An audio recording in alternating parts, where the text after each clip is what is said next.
हमारे जगन्नाथ जी ऐसे बच्चों की तरह क्यों रो रहे हैं? आइए देखते हैं इस कथा में। जगन्नाथपुरी के पावन धाम में कर्माबाई नाम की एक वृद्ध महिला रहती थी। उनका हृदय वात्सल्य भाव से भरा हुआ था। वे भगवान जगन्नाथ को जगत का स्वामी नहीं बल्कि अपना छोटा सा बालक मानती थी।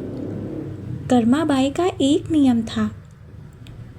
वे रोज़ सुबह ब्रह्म मुहूर्त में उठती और बिना स्नान ध्यान किए सबसे पहले अपने लाडले ठाकुर जी भगवान जगन्नाथ के लिए बड़े ही प्रेम से बाजरे की खिचड़ी बनाती। खिचड़ी तैयार होते ही वे थाली परोसती और पुकारती, मेरे नटखट देख, मैं तेरे लिए तेरी पसंदीदा खिचड़ी लाई हूँ, और भगवान को थाली में भोग लगाती। थोड़ी ही देर में भगवान खिचड़ी खा लेते और थाली साफ हो जाती। एक दिन ऐसा हुआ कि भगवान जगन्नाथ ने बालक का रूप धारण कर कर्माबाई के घर आए और कहा, माँ, क्या तुम मुझे भी खिचड़ी दे सकती हो? कर्माबाई मुस्कुराई और कहा, क्यों नहीं, आओ बैठो, खिचड़ी खाओ। बालक बनकर बड़े चाव से खिचड़ी खाते और अपनी बाल लीलाओं से कर्माबाई को निहाल कर देते। यह क्रम वर्षों तक ऐसे ही चलता रहा। एक दिन की बात है, एक ज्ञानी साधु कर्माबाई की कुटिया पर पधारे।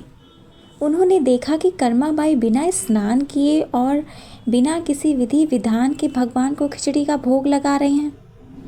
साधु ने कर्माबाई को टोकते हुए कहा, माई, यह तुम क्या अनर्थ कर रही हो? बिना स्नान किए भगवान को भोग लगाने से पाप लगता है। शास्त्रों के अनुसार तुम्हें पहले स्नान करना चाहिए, फिर विधिवत पूजा पाठ करके ही भोग लगाना चाहिए। भोली भाली कर्माबाई घबरा गई। उन्हें लगा कि शायद वे अपने ठाकुर जी का अपराध कर रही हैं। अगले दिन से उन्होंने साधु के कहे के अनुसार ही किया। वे सुबह उठीं, पहले आंगन से फूल चुने, फिर स्नान किया और पूरे विधि विधान से पूजा की। इन सब कार्यों में बहुत समय बीत गया और खिचड़ी बनने में देर हो गई। उधर बाल रूप में भगवान जगन्नाथ कुटिया में आ चुके थे और भूख से व्याकुल होकर कर्माबाई का इंतज़ार कर रहे थे। जब कर्माबाई ने बहुत देर बाद भोग लगाया तो भगवान ने जल्दी जल्दी खिचड़ी खाई, क्योंकि मंदिर के कपाट खुलने का समय हो गया था।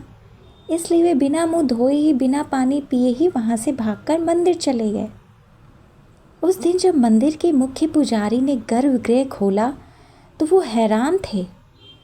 उन्होंने देखा कि भगवान जगन्नाथ की मूर्ति के मुख पर खिचड़ी के दाने लगे हुए हैं।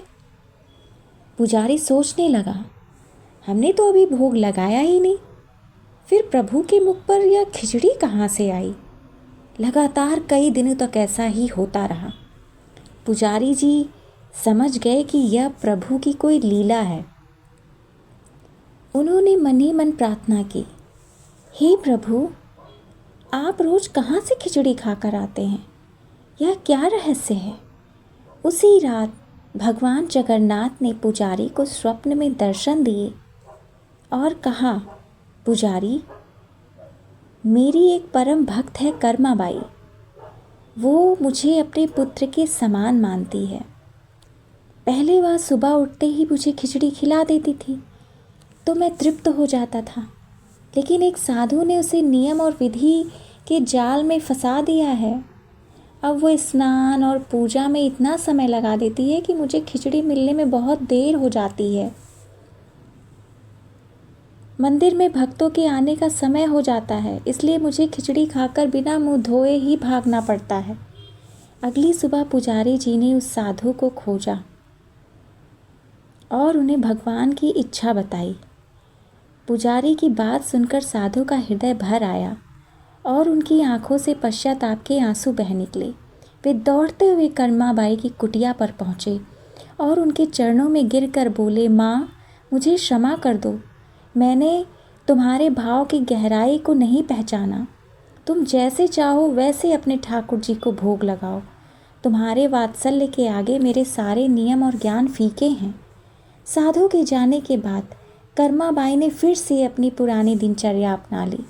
वे फिर से बिना स्नान किए बाजरे की खिचड़ी बनाती और भगवान जगन्नाथ एक नटखट बालक बनकर आते और बड़े चाव से खिचड़ी खाते। यह प्रेम का सिलसिला कई वर्षों तक चलता रहा। फिर वो दिन आया जब कर्माबाई का शरीर शिथिल पड़ गया और उनके बैकुंठ जाने का समय निकट आ गया था। कर्माबाई अपनी खाट पर लेटी थी।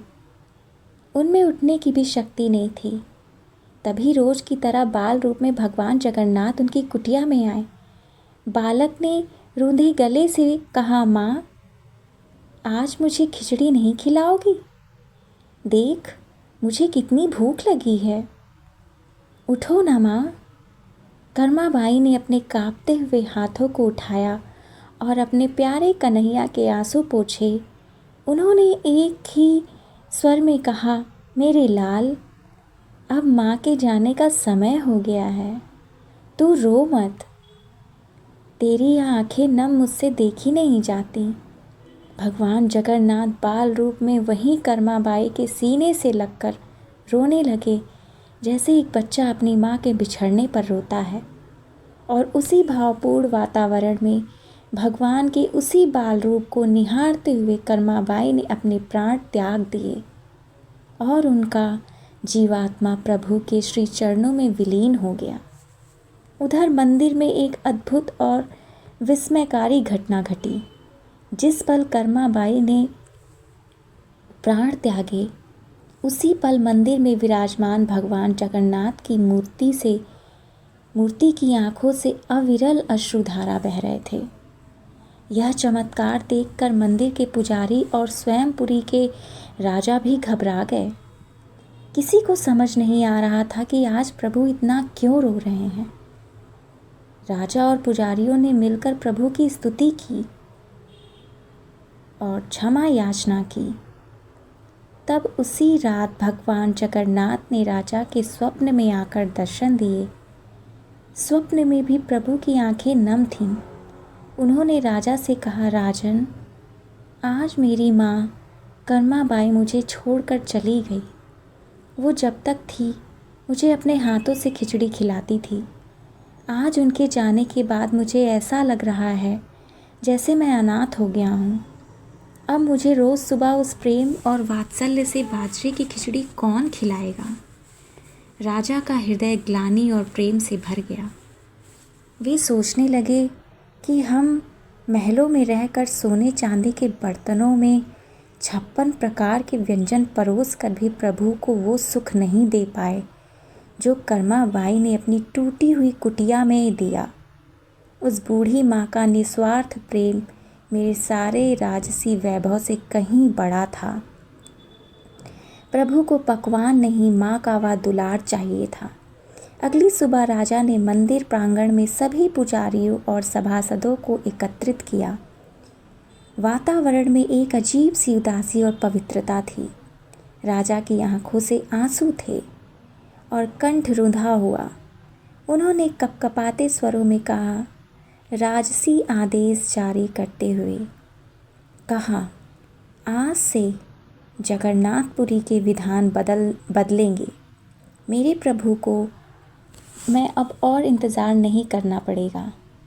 राजा ने घोषणा की, आज से भगवान जगन्नाथ को राजसीपन भोग बाद में लगेंगे।